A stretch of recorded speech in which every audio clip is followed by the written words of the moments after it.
Well, welcome to Psychology to Live By, and today is a Q&A with some very selfless people. The podcast to be discussed today is the third of 4 podcasts in the Selfless series, and it's subtitled, Why Self-Compassion? And our participants have watched the podcast of that name, which you can see or listen to at my website, drchris.life. But I'll do a quick summary of part 3 now before we get into our Q&A. So we began the podcast, Why Self-Compassion, with the observation that many people resist the very idea of self-compassion, thinking it implies self-pity or indulgence or self-centeredness or even selfishness. And we saw that in the context of counselling, this resistance to self-compassion is a really common occurrence. So how should we understand self-compassion in such a way that it doesn't make us feel self-pitying or selfish? Well, firstly, a primary function of self-compassion is to reduce the worst of destructive self-criticism and self-concern. It begins by understanding that we're like everyone else. We share a common humanity. And accordingly, a central insight is we deserve compassion just like everyone else. Practicing self-compassion can also lead to another important insight, that our preoccupation with the shortcomings of ourself is, to a large extent, the problem. One consequence of the practice of self-compassion is a deepening understanding of self as a thoroughly interconnected being, embodied and engaged in the world. So obviously people exist as separate living bodies and their suffering exists, but a big part of their suffering is that they believe that their self, their core, is not worthy or needs significant improvement to warrant love and esteem from others. So self-compassion helps reduce this obsession with a flawed, separate self, this pervasive self-concern that can torment us for the entirety of our lives. Fortunately, the evidence for the benefits of self-compassion is very strong. It improves personal initiative, coping skills and goal achievement. It lifts life satisfaction, emotional intelligence and social connection. It promotes curiosity, happiness, optimism and generally positive emotions. And research has also shown that reducing negative self-judgment does not create egoism, but actually creates increased compassion for others. And in terms of effectiveness, this absence of self-consciousness also enables us to enter into flow more often. So somewhat counterintuitively, practicing self-compassion can really help us stop obsessing about ourselves. Alrighty, so let's move into our Q&A component. And here are the selfless friends of mine that I mentioned earlier. And as always, I'm always interested and occasionally daunted by the questions and insights that people have. And I'll open it to the floor. I don't know who wants to start. But what did you take from this podcast? Interesting. Where to begin? One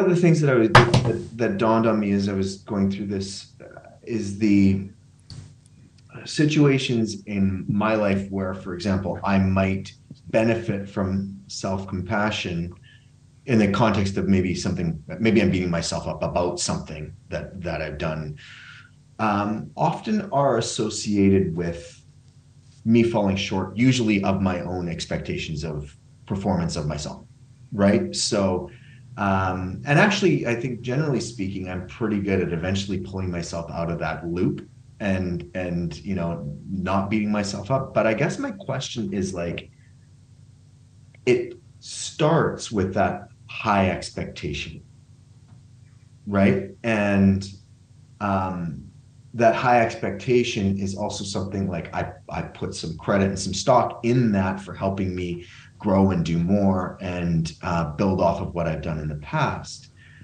But the easy answer is like, well, just don't have such high expectations for yourself, and maybe you won't beat yourself up so much. Is it possible to reconcile having high expectations of yourself while also, being not having or having a default almost of that self? Yeah, that's a really great question. It sort of gets to the heart of the issue.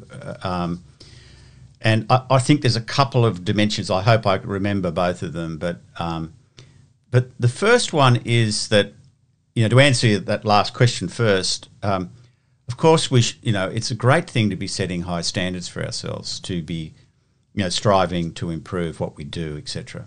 All right. So nothing here is about not necessarily having high targets or goals for improvement. The problem comes about in the weight that we put on the achievement. We know what we take that achievement to signify. And I see we've got our third person arriving, so that's wonderful. So the weight that we put on the achievement is to help us feel better about ourselves. And I think in a separate podcast, I spoke about the distinction between our being and our doing. And I think, the weight that we put on ourselves, it relates to our concerns about our being. And actually it should be on the doing. And let me see if I can help make sense of that. By being, I mean our essential humanity. I mean our quality of just being a human being. And as such, I just don't think that can be improved. We're born with value. Mm-hmm. We're born, definitely, it'd be crazy to say a baby's not good enough, right? Mm-hmm. And obviously, we won't go into the development of self-awareness and self-consciousness and the development of a self, but a baby's not born with the sense of self as far as we can tell, right? So that they don't have these self-concerns that we're talking about. If the freight of these high standards that we're aiming for is that I can feel better about myself in that being sense, that's where our error is. Now, of course, the doing side is very important. As kids, for example, as children, we are always trying to improve what we do. It's called play. And we experiment with things. And when we achieve them, we get really excited. We feel terrific. And we should. And there's a certain intrinsic pleasure in mastery. Okay? And that's very, very healthy. So in one sense, as we get older, we have to learn to play more like a child. And that might even include at work. All right? So Chris, that's part A of the answer, right? And I think, that's a significant part. The other part, the part B, I guess, is a more evolutionary angle on this. And that is that we are designed thoroughly as a social creature whose survival and whose thriving or not thriving is really dependent on the people around us. And so we come equipped with enormous sensitivity to the opinions of others about us. There's a terrific book called The Status Game by the English journalist of ideas, Will Storr. And, the argument there I completely agree with is that we have to play in these status games. We don't have a choice. And when we rise, so it's not just being a member of some coalition or group. it's also that we want to rise in status within the group. And when we do rise in status in the group, we feel terrific. Okay? And there's been plenty of studies that show that that kind of achievement leads to long-term real benefits for people, you know, psychological, physical, as well as obviously, you know, financial. But the danger is that as we're pursuing that kind of achievement, it's addictive because it feels good, but we might be smuggling in that being, doing problem. And even as we're getting reinforced for achievement, it's actually digging us deeper into that dilemma that I can't feel good about myself unless I'm getting this diet of, you know, positive affirmation and valuation from others. Does that help? I mean, it's a really complex question you asked. That helps tremendously. It's fascinating, you know, peeling back the onion to understand just how much of this is just that evolutionary process thrust into the front of our consciousnesses to some degree. But yeah, very helpful, very insightful.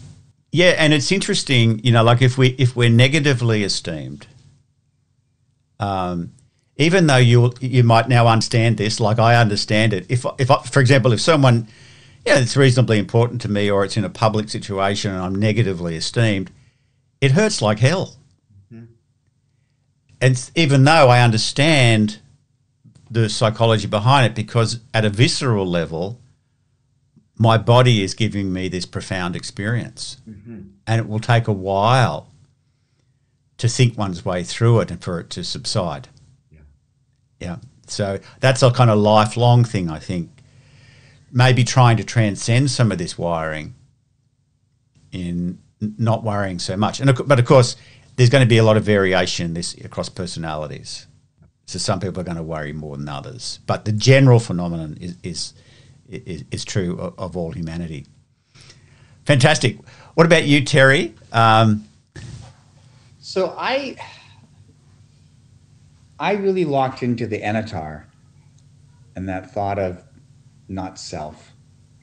Yeah. And that third person observation and my understanding of the concept of entanglement and how that works within quantum physics, not to go too far down a rabbit hole. Oh, here we go.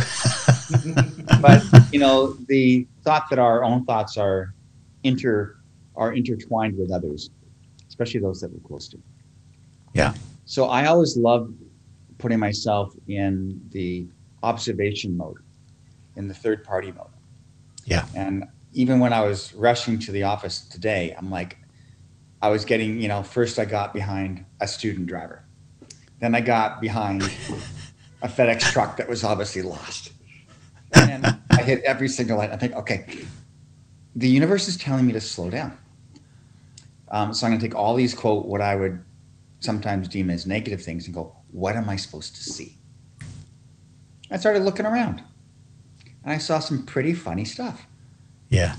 You know, I basically saw a dog peeing on someone's tire, and the person whose tire he was peeing on was coming up, going like this, the owner of the dog. I would never have seen that. So yeah.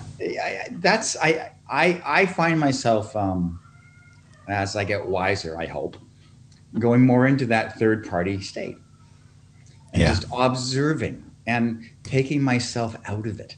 And Lovely. In a roundabout way, observing myself. So when you touched on Anatta, I thought, okay, that's a concept that I've been trying to practice for quite a while, but I find myself now actually using it more and more and more. Brilliant. So okay. I don't really have a question for you. It's just no, but that's great. It's like a life observation today. It was really quite funny. But there are some things there, Terry, I think it might be useful to unpack, especially, for our listeners. Yeah. So this notion of Anatta is there's various translations of the term, but it speaks to what's often called the emptiness of self.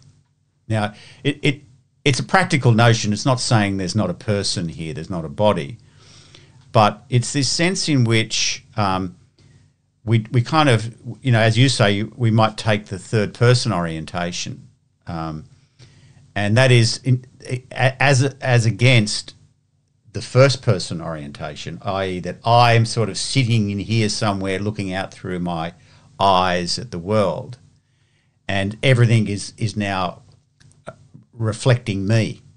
So we know when you're driving,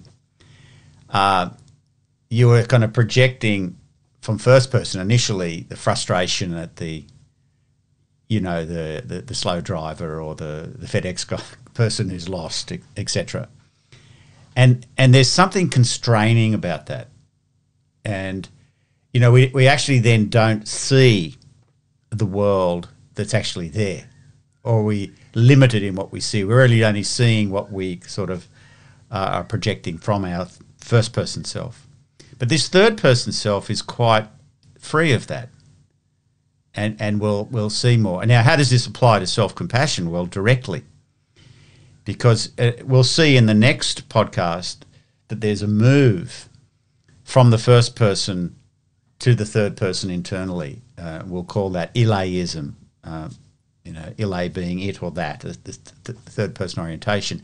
And there's something liberating about talking to ourselves in that way, because now we're not identifying with our emotions and our reactions, but we're more focused outwards. So yeah, that's and in terms of self-compassion, there's a kind of, like when you were telling that story, Terry, and you got to that part of your story, you smiled. And I think you actually said something about the experience became amusing or funny. And I just arrived at work quite happy. Yeah. And I went and got a scone. There you go. And this is a feature of self-compassion, that when people are truly self-compassionate, they're usually a bit more jolly, a little happier, a little bit lighter in being. They don't take themselves so seriously. And the wisdom that you mentioned is that they look at the world in a slightly different way, and definitely a more compassionate way. Even that guy, railing at the dog peeing on his tyre. The irony is that it was raining. That's the difference. Exactly. So that's fantastic. And now, Colleen, thank you for making the time to get here. I know you were incredibly busy, but it's wonderful to have you. Did you have any observations or questions you wanted to ask about the podcast? Well, thanks for. It's good to be here. Yes. How much of it is age dependent? How much does it shift over time? I mean, obviously, younger kids develop it differently, but as you get into those formative years, can it be learned? Is this something that is just... Yeah, and by formative years, what were you thinking? What sort of ages? Well, 12, 13. You wouldn't happen to have children around that age, would you, Colleen? 12-year-old, 13-year-old. For example. Yeah. Yes, I mean, it's actually quite interesting that there's a way of understanding human development in terms of this issue of self. And you might say there are 4 stages, or potentially 4 stages. The first stage would be where there is no self. Baby not born with that sense of self, nor a sense of others, actually. They haven't developed what we call theory of mind yet. So they're just pure open awareness. And then you get to the sort of childhood stage, and that can go, usually it varies, but, maybe 9, 10, which where the child begins to construct a theory of self out of all the reflections they receive from others. And it's a gradual development, but it's really quite funny at times too, because not only do they develop a sense of like myself, they take on other identities. Like when the kids are small, they can be a fire truck, they can be a soldier, they can be a flower, and they really are, as far as they're concerned, a flower. So there's a period there of experimentation in being some sort of self, but it's over time, and then up into what I'll call adulthood, which may start as early as 12 or 13, right? There's this kind of solidification of self, and that becomes predominant. That baby sense of being an open awareness, that third person perspective, i.e. I'm not here, there's just the world. For most of us, that just drops away, and that's a real problem. Okay, and so the potential fourth stage is leading a more double-sided life, a two-faced life. One is self, because we need that to operate in the real world, in the world of whatever, commerce and relationships and so on. But also this very fundamental no self, the Anatta that we were just talking about, which is this free and open.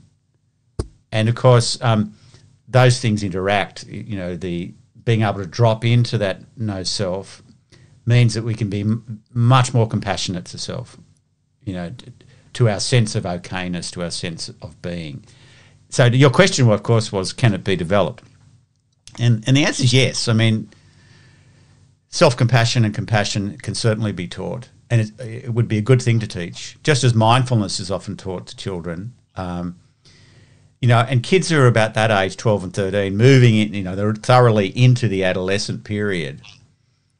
Self-concern is predominant. They suffer terrible pains because they're now trying to separate themselves from parents, basically, and establish what they think of as an autonomous. And they're just searching for ways to present self in order to be accepted by important peer groups. And it's very painful when they can't. And all of this fits into what Chris was talking about earlier then, about this confusion of our essential being with what we do, and helping them start to tease that apart, I think, is a very important parental task, but also it's a task for all of us as we hopefully move to that fourth stage. Now, do you have some questions about that, Colleen? Because I just realised that's quite a complex answer to your question. No, it's just made me think about how important it is, and how disruptive it can be, and how people can be so influenced by the wrong behavior or the right behavior. It really is something that can go either way. Totally. And again, drawing on that, the evolutionary psychology insights is, rejection from the social group, it feels like death. It just is. It is. In the Stone Age, of course, it may have been an existential threat, a literal one. So our nervous system, endocrine system, it just thinks it is life-threatening if my friends reject me, And so you're right, and you can get it wrong. So there's a kind of desperation as they experiment and try on different selves, right? And so helping them just feel completely valued for their being gives them a kind of stabilization point where all this chaos and tumult's going on, but that they can keep coming back to that, So that unconditional love that parents have, and can express, I think that's the best antidote. And we have to practice, Colleen. Yes. And sometimes it can go the other way. It can be, they can have a little bit too much of it, and that never works either. Yeah, that's right. Because I presume a little bit too much of parental love and holding. You're the best, and my child is a star. Yeah, so it's not the.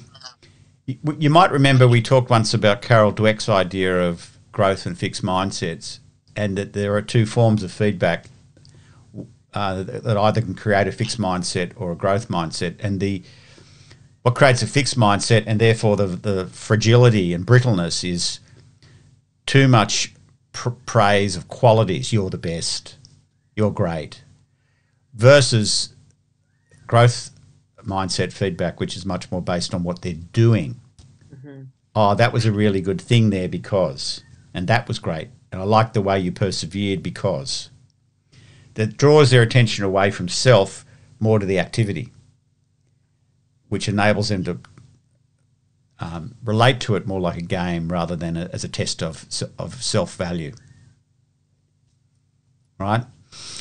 Okay, guys. I feel that our time has expired for this particular podcast, but we'll be back soon to talk about part 4, which is how do we actually build self-compassion. So thanks very much, guys. Very much appreciate it, and I'll talk to you soon. Bye.